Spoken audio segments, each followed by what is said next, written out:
लीजिए, आप सभी भाइयों को जिस घड़ी का इंतजार था वह घड़ी आ गई है। फिर से एक बार आ गए हैं डीजे लाइन के बेताज बादशाह अमन डीजे फ्रॉम तिरौली देवगांव आजमगढ़।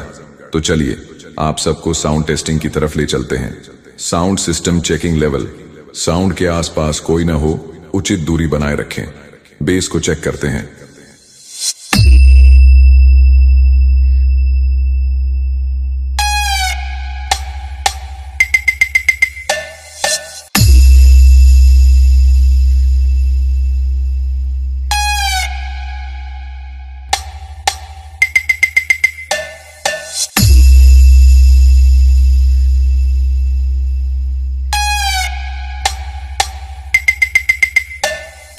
बहुत बढ़िया।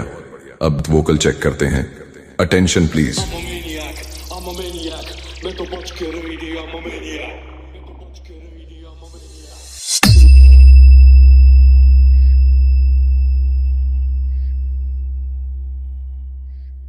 सभी टेस्टिंग कंप्लीट हुए।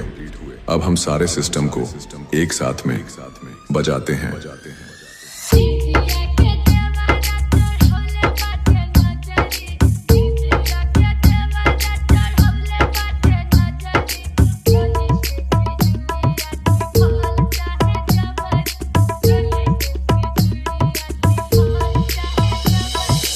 और हमारा नाम ध्यान से सुनिए।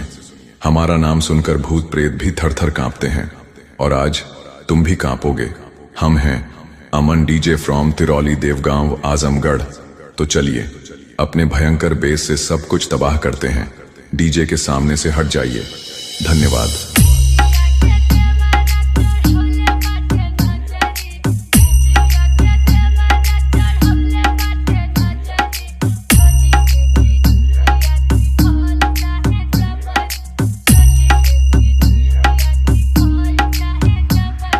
हम हैं अमन डीजे फ्रॉम तिरौली देवगांव आजमगढ़।